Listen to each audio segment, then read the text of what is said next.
First today, we're going to go a little deeper on the card than usual with an interesting matchup in the Coastal. UNC Wilmington hosting Charleston, 7 p.m. Eastern on CBS Sports Network. The home team currently -6, -6.5, depending on your book as of this recording. The total has gone up from 149 to 150.5. Keep that in mind for later. Now, UNC Wilmington, in my opinion, has been the best team in the Coastal this season. They do trail first place Towson by a game entering Thursday, but Ken Palm has them 59 spots higher than Towson, and I would make the Seahawks about a 6-point favorite on a neutral court if those two teams were to play. Pardon me, if they were hosting, I would make them about 3.5, 4 on a neutral court against Towson. Again, 6 is where the number is at for tonight's game against Charleston, who has a case to be called the second or third best team in the Coastal, I think.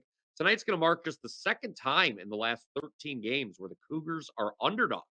To answer your next question, they did win outright as 3.5-point underdogs at Elon back on January 25th, pretty convincingly, I may add. That is the only time this Charleston team prior to tonight has been an underdog in conference play for the season.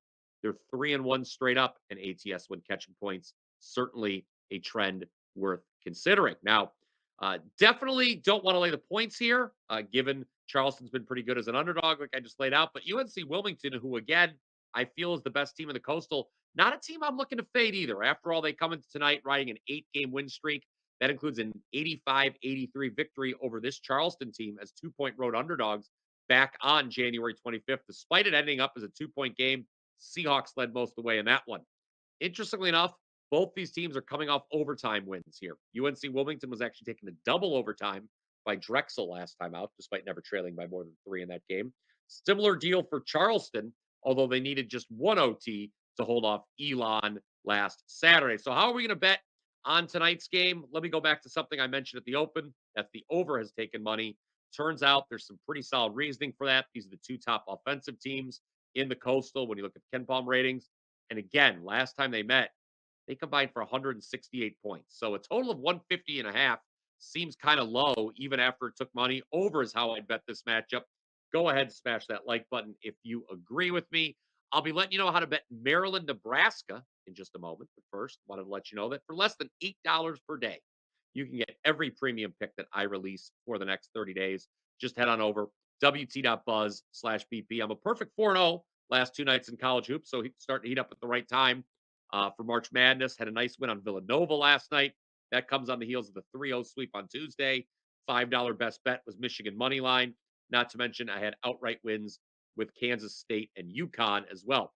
30 days, just $239. Get you every college basketball play, every soccer play, every NBA play when the NBA returns from break that I release. All right, let's talk about number 25, Maryland at Nebraska. Maryland is one of only two ranked teams in action on Thursday, and they're a short underdog to an unranked Nebraska team. Now, if you watch me regularly here on WagerTalk TV, a reminder to click that subscribe button.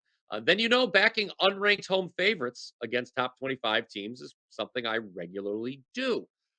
But blindly following that trend has not been profitable over the last 2 seasons. Sure has been the last several weeks, 11-2 straight up, 9-2-2, 9-2-2 against the number of the last 13 instances of this. And as luck would have it, this Maryland team has been involved in 2 of those games. They had a 76-68 home win over Wisconsin as 5.5-point favorites. That landed them in the top 25. But the next time out, now as a ranked team, they lost as 1.5-point underdogs at unranked Ohio State. Terps quickly bounced back from that loss, however, to the loss to the Buckeyes. Beat Rutgers 90-81 as 8.5-point chalk on Super Bowl Sunday. Freshman Derek Queen, he led the way 29, 15, and 5. Terps led by 11 at the half, held Rutgers to 3 of 16 shooting from 3-point range. But as hot as Maryland has been recently, Nebraska, guys, they're seemingly back from the dead. 4 straight victories. They've covered the spread in all 4. This is a team that's 10-2 at home this season. Leading scorer Bryce Williams, he's gone for 20 or more each of those last 4 games. Did struggle though when these teams first met. Scored only 14 on 6 of 14 shooting against Maryland's defense. Maryland won that game 66-63 in College Park, but failed to cover as 9.5-point favorites. Pretty big line swing here with Nebraska favored in the rematch. I think under is something you should consider that. Again, I think it's pretty interesting. Nebraska goes from plus 9.5, or yeah, plus 9.5 to a favorite in the rematch. That's too big of a swing for me. So let's consider the under. The total's 147.5.